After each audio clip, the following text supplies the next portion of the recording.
Enrique, Silvia, Irma, bienvenidos. Gracias, muchas gracias. Bueno, gracias, saludos. Estamos muy preocupados la mayoría porque al estar encerrados en casa se incrementan los eventos violentos. Entonces, ustedes tienen una propuesta bastante interesante, una guía que me pareció muy valiosa. Y bueno, quisiera yo preguntarles al respecto, ¿no? Primero, ¿quiénes son ustedes, cada uno de ustedes, y qué hacen en su institución? Enrique. Gracias. Nosotros conformamos la Asociación Civil Cancún Observa. Iniciamos normalmente como un observatorio municipal de una rama del observatorio legislativo que ya existe, que cubre todo el estado. Posteriormente nos separamos para formar parte de Cancún Observa, que es lo que estamos manejando ahora. Nuestros principales pilares son el combate a la corrupción, la participación ciudadana y la transparencia, aunque también en situaciones como la presente, también nos enfocamos en temas de equidad de género y de género, sobre todo en el lado de la prevención. Yo creo que algo que tú mencionas, y ahorita antes de darle voz a las demás participantes, es bien importante. Está lográndose que entender que todo está correlacionado. Y hay varias instancias que están trabajando en equipo, que era algo que no se veía. Antes, de repente, cada institución se pone a jalar agua para su molino, o cada grupo, asociación civil, busca su protagonismo. Y me parece genial que ahorita se estén reuniendo diferentes instancias públicas y privadas en esta propuesta. Silvia, platícanos un poquito de qué se trata Gobernanza MX. Hola, ¿qué tal? Bueno, Gobernanza MX es el nombre para los cuates del Observatorio de la Gobernanza para la Cooperación y el Desarrollo, y originalmente nosotros nacimos dentro de la Universidad del Caribe, éramos lo que ¿El Observatorio de Violencia? El Observatorio de Violencia. Y después nos ampliamos, por así decirlo, y ahora no solamente vemos o analizamos el tema de la violencia, sino desde la gobernanza, el gobierno abierto, la mejora de las políticas públicas, todo con perspectiva de género, perspectiva de derechos humanos. Y en los últimos años, sobre todo, hemos estado trabajando derechos sexuales y reproductivos y derechos de las mujeres. Tú hace un momento decías que no había, o que no se había visibilizado como la articulación entre sociedad civil y eso en realidad no es cierto.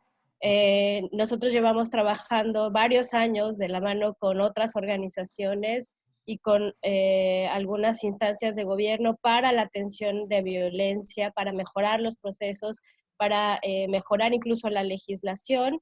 Uno de esos elementos es la Red Quintanarroense por los Derechos Sexuales y Reproductivos, que somos en este momento 14 organizaciones, y todas trabajamos en diferentes niveles, desde atención, análisis de políticas públicas y con diferentes audiencias, ¿no? La guía que nos convoca a hablar hoy justamente está respondiendo a una parte que pocas veces se toma en el caso de las crisis y de los desastres. Bueno, yo soy salubrista de formación, y una de las cosas que hacemos es analizar los daños a la salud en un contexto de crisis. Y lo que casi nunca contemplan las políticas públicas es que además del problema de salud, se detonan muchos otros problemas o se exacerba muchas cosas, ¿no? En el caso de la violencia es algo que en las mujeres es algo que hemos venido trabajando, que hemos denunciado, hemos salido a las calles a hablar de todo lo que está pasando. Y bueno, lo que sucede es que, o sea, la pandemia de feminicidio no se acaba, ahí está, ahí sigue, y en este contexto de contingencia, de hacinamiento, de estar en casa, lo que hacemos es que las mujeres viven con sus agresores, ¿no? Y entonces eso detona un montón de problemas que esta guía intenta abordar, intenta generar herramientas para que se pueda atender, ¿no? Así. Yo creo que es fundamental lo que estás diciendo. Yo tengo muchos años trabajado para institutos de la mujer y etcétera, y de pronto escuchas a la opinión pública que dice, bueno, sí, pero siguen saliendo a las calles y siguen diciendo queremos justicia. porque no vemos esa velocidad con la que quisiéramos que las políticas públicas de verdad nos garantizaran la protección de la mujer, ¿no? Entonces, tengo totalmente de acuerdo con ustedes y precisamente la idea es ciudadanizar esto, porque a veces están ahí las reuniones, lo hemos visto, yo he seguido mucho a Celina Izquierdo desde que era el observatorio ahí en la Universidad del Caribe, y de pronto hay mucha gente que no se entera y no sabemos cuál es la mecánica que nos impide acceder y sobre todo es increíble que siga habiendo violencia, que siga habiendo este silencio, a veces cómplice de la familia, de la madre, la hija, la suegra, y no estamos haciendo una sociedad que haga una red. En ese sentido, Irma del CIAM, cuéntanos tu experiencia y qué hace el CIAM, porque hubo una época en que tuvo incluso refugio. No se oye tu micrófono. Gracias. Okay. El Centro Integral de Atención a las Mujeres CIAM Cancún AC es una organización que tiene ya muchos años de historia, que inició de hecho su historia en los años 90 como colectivo y fue transformándose conforme también se fueron dando las necesidades de las mujeres, ¿no?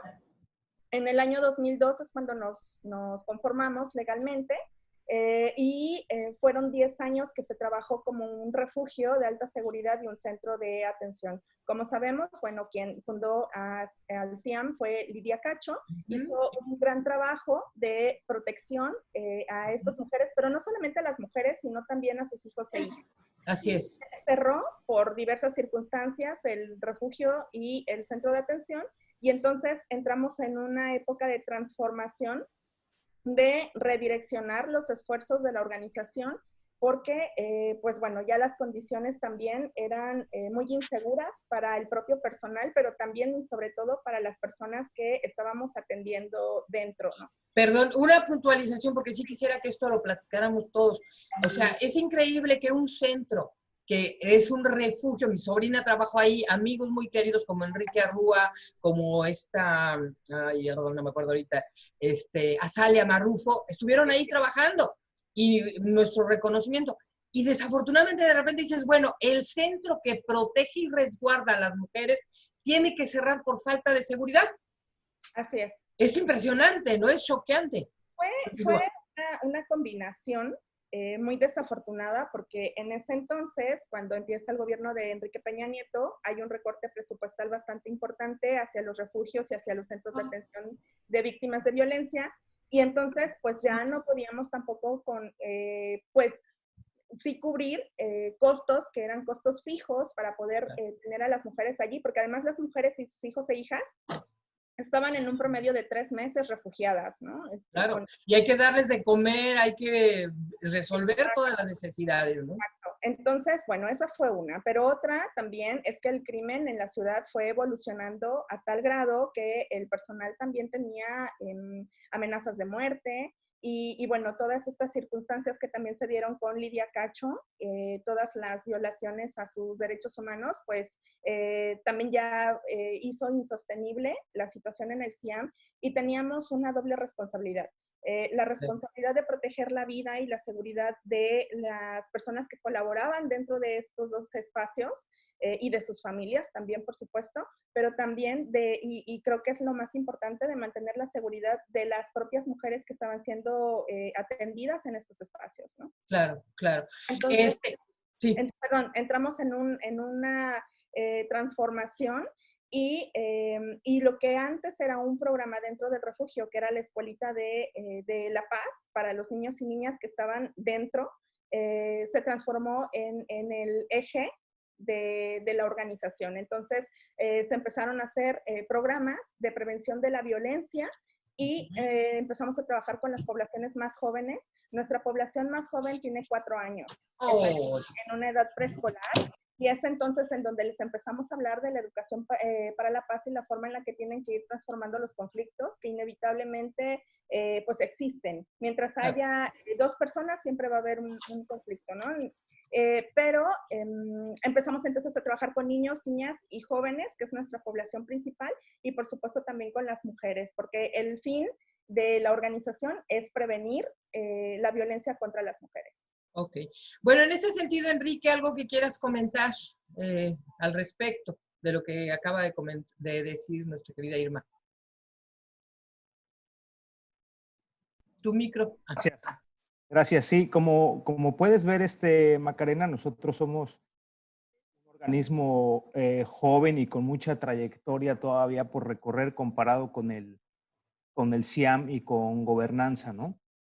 Es por eso que era sumamente importante que nos uniéramos para poder conformar esta Claro. guía. Nosotros tenemos tenemos una audiencia diferente a la de ellos. Como tú comentaste al principio, a veces pareciera que las organizaciones no unimos esfuerzos. Así es. Y sí lo hacemos, pero a veces las malas noticias son más grandes, ¿no? Así es. Nosotros, el proyecto que tenemos, esta es la primera parte, es mucho más ambicioso, queremos generar más documentos, queremos generar más productos y más herramientas. Por nuestra parte, participamos mucho en el diseño del producto, en la recolección de datos, en la difusión, pero definitivamente Irma y Silvia, desde sus organizaciones, son las que le dan la curaduría y el visto bueno a toda esa información, porque es muy importante tener una perspectiva desde un punto profesional y con la amplia experiencia que ellas tienen para entregar un producto que verdaderamente sirva, ¿no? Claro. No, y yo creo que esa es la buena noticia, ¿no? Y sobre todo ahorita, lo comentábamos antes de iniciar la entrevista contigo, Enrique, esta contingencia, esta pandemia vino a poner en cuestionamiento las estructuras que tenemos tradicionales. O sea, la manera de la gobernanza, la manera de relacionarnos como sociedad, las relaciones que tenemos como familia, porque nos vino a poner en evidencia muchas cosas que habíamos soslayado o haciéndonos guajes, ¿no? Nos está confrontando con nuestra realidad. En este sentido, Silvia, desde la gobernanza, descríbenos un poquito qué significa, porque hay mucha gente que quizás no tiene el contexto de qué es una gobernanza, ¿no? Por favor, gracias. Gracias, Enrique.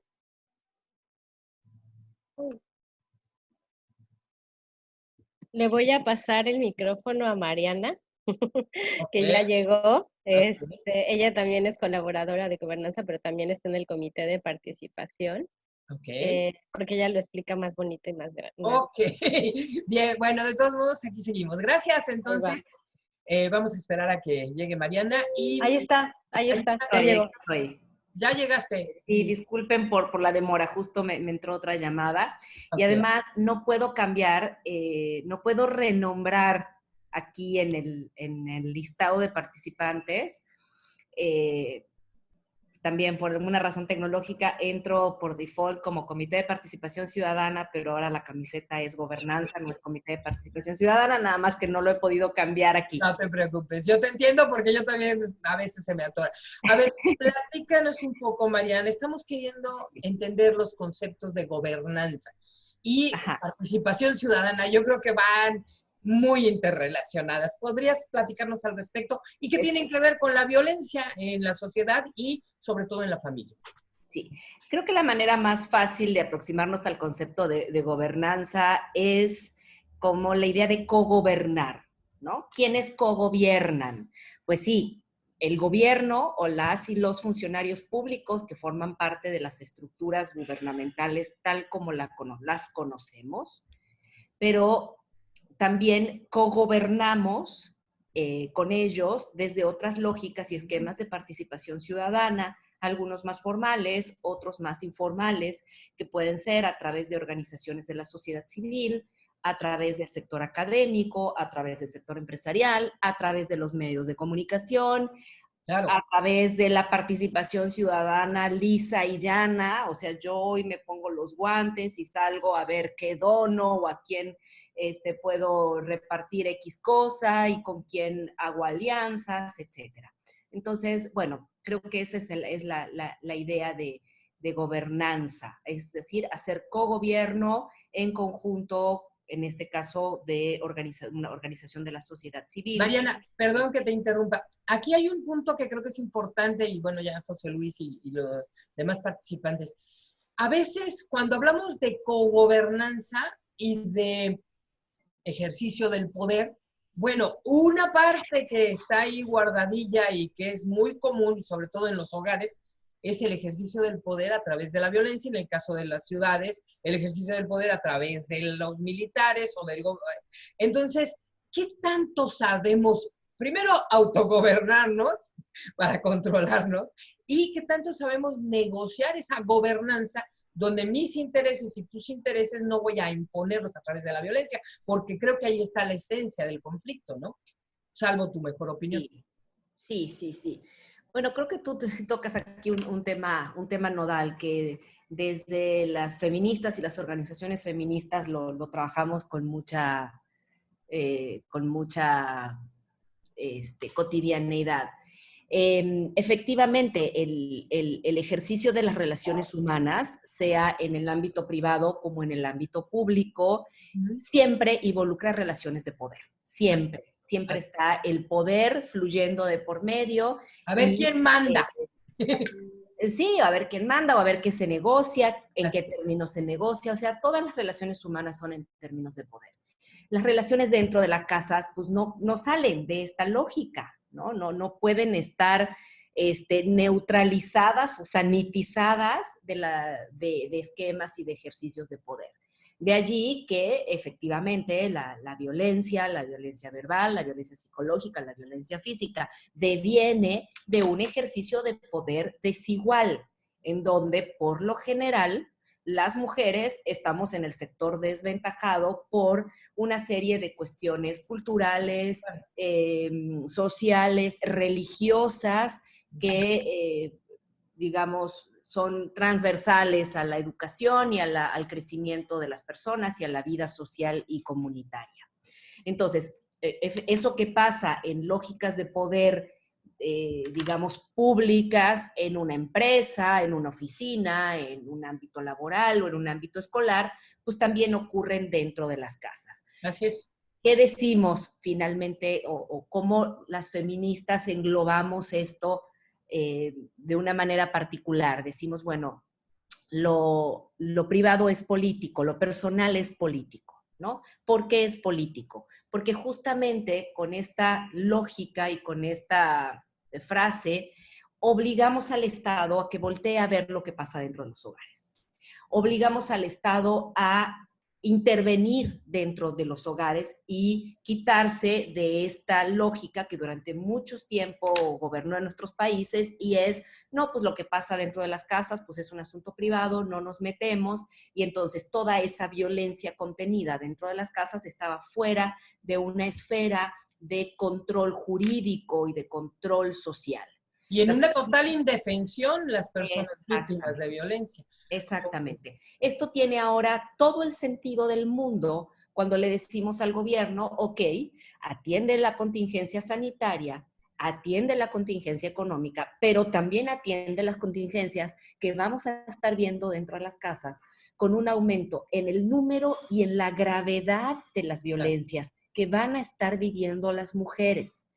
Cuando hablamos, por ejemplo, con titulares de instancias como la fiscal, nos dicen es que no solo tenemos más casos, es que son más graves. ¿Por qué? Pues estamos en una situación de justamente contingencia, aislamiento y confinamiento dentro de las casas, que es a donde además las estadísticas nos corroboran, las mujeres sufrimos los mayores embates de la violencia. Claro. Tú ves las estadísticas, las mujeres... quienes nos violentan o quienes nos agreden. Maridos, exmaridos, novios, papás, padrastros, primos, tíos, o sea, todo el ambiente de las casas. Claro. Y ahorita, ¿dónde estamos? Dentro de las casas. Entonces, claro, en un ejercicio de gobernanza, nuevamente, volviendo a la expresión, como estas organizaciones, CIAM, Cancún y otras, que hacemos alianzas y que hacemos red, lo que estamos tratando de colocar es al gobierno, voltea a ver lo que está pasando aquí, voltea a ver que aquí también vamos a tener una contingencia que atender, y para ello se deben diseñar estrategias específicas, y como sociedad civil nos sumaremos a apoyar en ese sentido. Yo creo que eso que dices es fundamental, pero además porque yo creo que la violencia por supuesto que las víctimas principales somos las mujeres, pero también los niños, y también hay una realidad que no podemos no ver, que es cuando hay carencia económica, empieza a haber muchos conflictos y mucha angustia, mucha depresión, y entonces emocionalmente hombres y mujeres nos ponemos violentos, ansiosos, agresivos, reclamamos, porque es una situación compleja. José Luis, en ese aspecto, tú que eres el varón en esta reunión, ¿qué opinas? ¿Qué podrías aportar desde este trabajo que están haciendo en el Centro de Observación Ciudadana? A ver, no sé si José Luis me está oyendo, que no lo tengo aquí en monitor. Bueno, en lo que recuperamos la conexión con José Luis. Creo que no, creo que no. Nada más quería poner énfasis en lo que me comentaste. Sí. Nuestro futuro son nuestros niños y la juventud. Ellos también están inmersos en esa situación violenta en donde van a estar forzados a convivir con su abusador. Normalmente ya se detectaba que los fines de semana se incrementaba la violencia. No son datos de Cancún o de México, son datos de todo el mundo. ¿Por qué? Porque es cuando la persona que es el abusador tiene más tiempo de contacto con el niño o la mujer abusada. El niño, la niña o la mujer abusada. Y en este caso también no debemos de dejarlos fuera del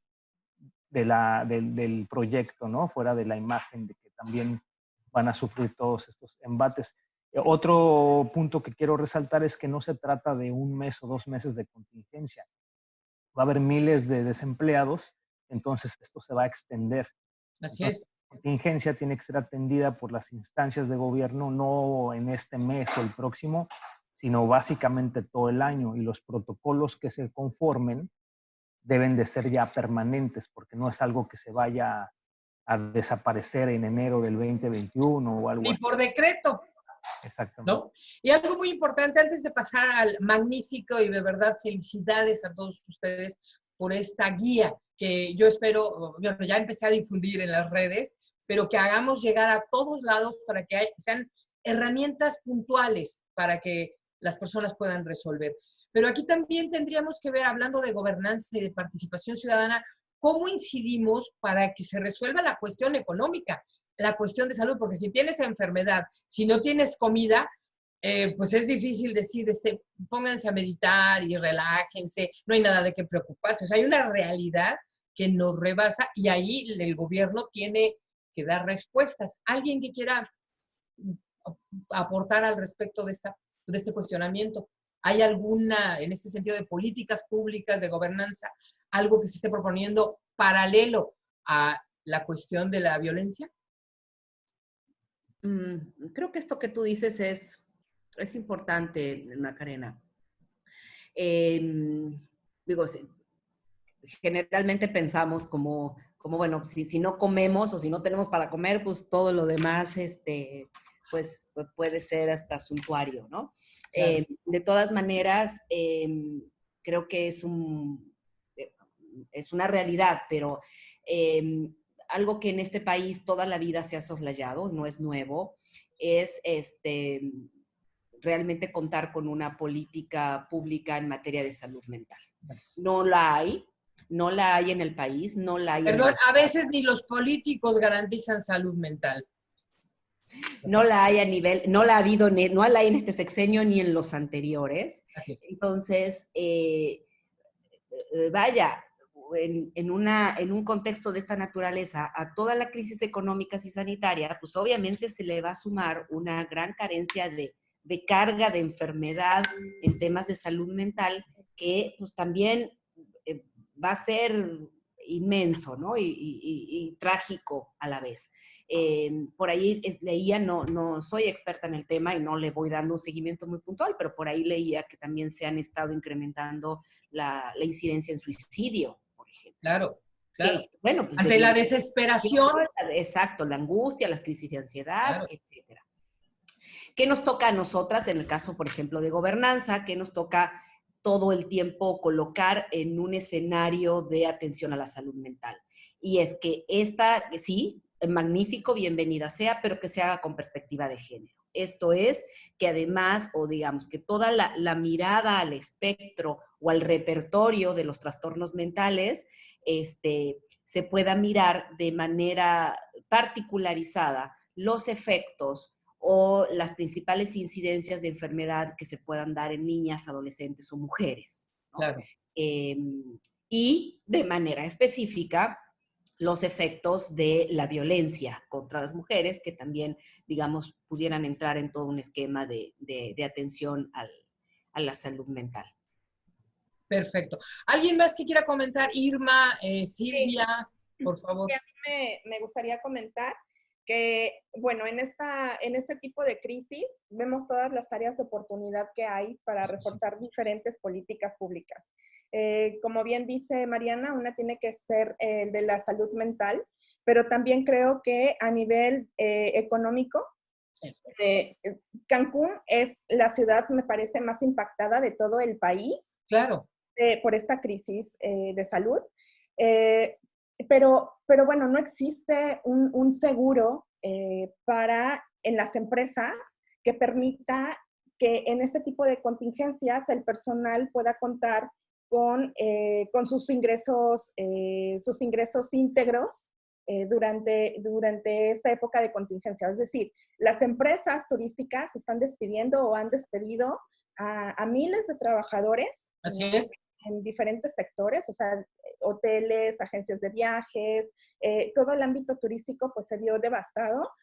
Pero entonces, bueno, ¿por qué no hacer una estrategia económica en la que en lugar de que existan los días solidarios que existen, que sabemos que existe el B4, el B6, o sea, ese tipo de estrategias no deberían de existir. Y por el contrario, me parece que el ámbito turístico, el sector turístico, sí deberían de estar trabajando precisamente en un seguro que permita que los y las trabajadoras del sector turístico no se queden sin un ingreso cuando haya una crisis económica por el turismo, ¿no? Claro, yo creo que eso que mencionas es muy importante. En otros países hay seguro de desempleo.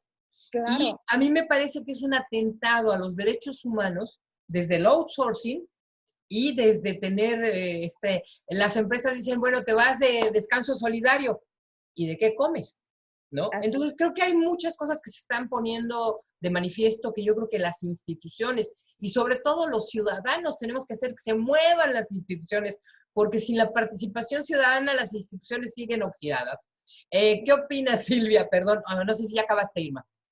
Sí, no, bueno, nada más como para concluir, me parece totalmente incongruente que Cancún, siendo el principal destino turístico de todo el país, no podamos contar, ¿no?, con este tipo de seguro y que se violente a las personas de esta manera, pero pues bueno, y más cuando tenemos una fuente de ingresos también muy relevante para todo el país. O sea, no solamente es la crisis económica en Cancún o en Quintana Roo, sino que fluye hacia todos los estados de la República, precisamente porque nosotros nos encontramos ante esta situación.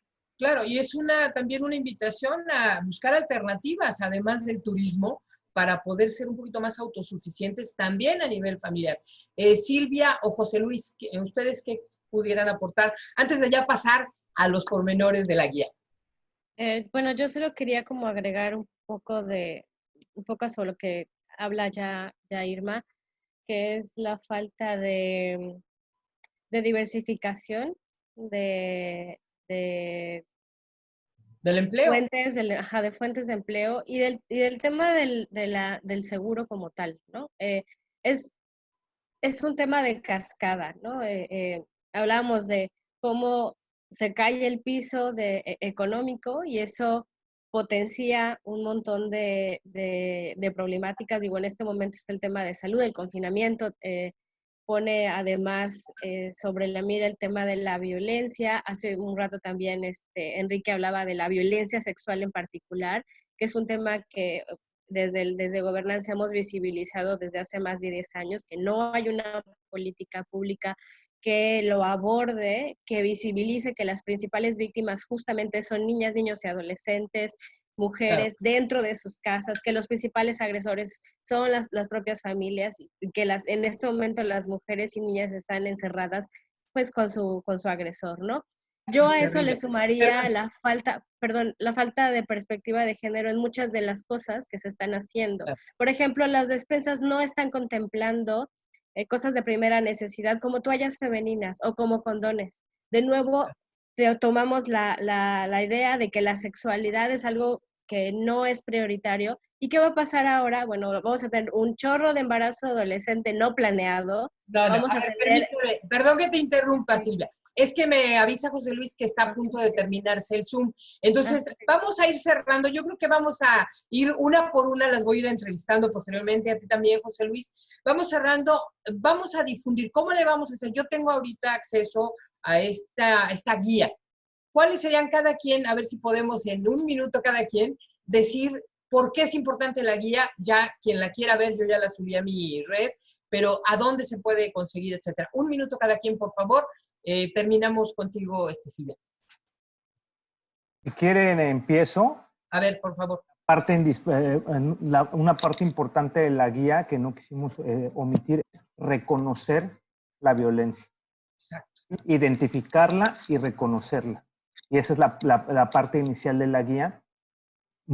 Hay fenómenos sociales en los que no nos damos cuenta que somos víctimas de algo. Claro. Y eso pasa frecuentemente.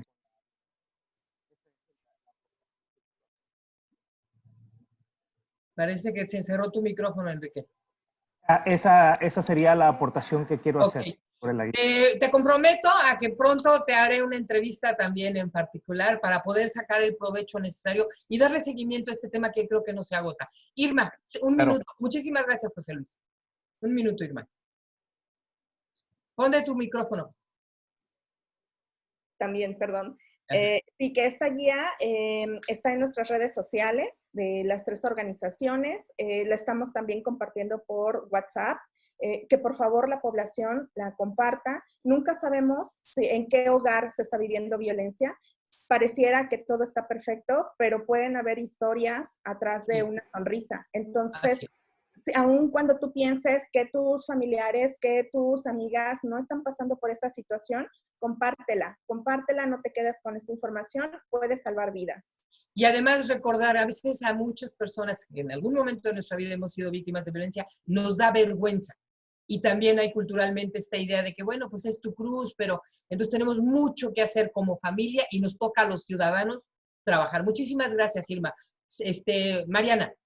Sí, yo recalcaría de la guía que trae un directorio bastante extenso con números de teléfono, con domicilios, con páginas web de las diferentes instancias que en el Estado atienden a niñas y mujeres víctimas de violencia. Entonces ahí también pueden encontrar esta información muy, muy útil. Muchísimas gracias, Mariana. También te comprometo a una entrevista particular próximamente. Silvia, finalmente, para cerrar esta entrevista, algo que quieras añadir acerca del CIAM. Algo muy importante de la guía, nada más antes de que se nos acabe la grabación, es que viene también cosas muy concretas. ¿Qué hacer? ¿Cómo tener una maleta pequeñita para poder salir corriendo con tus documentos? Muchas cosas muy prácticas. Silvia, concluyamos. Sí, solo justamente eso, y que además viene como desde la sociedad civil, o sea, como desde un tercero puedes hacer o puedes tener empatía y ayudar a alguien que está viviendo violencia. Eso yo insisto, la madre, la suegra, la cuñada, el hermano, todos podemos hacer mucho por las mujeres víctimas de violencia. Les agradezco enormemente, es alentador en un momento de contingencia como este, que haya personas como ustedes, instituciones como ustedes, trabajando por la ciudadanía. Muchísimas gracias. Y estaremos en contacto porque no se me van a escapar para próximas entrevistas. Muchas gracias. Gracias a ti, Macarena. Gracias. Gracias. Saludos a todos. Silvia, Irma, gracias. José Luis, que estás escondido, un beso. Gracias, Mariana. Muchísimas gracias a todos ustedes que nos escuchan. Compartan esta entrevista, que nos escuchan y que nos ven. Y vamos a acercarnos a estas instancias, aunque sea por internet, aunque sea por las redes, para apoyar y difundir esta información. Muchísimas gracias. Hasta la próxima.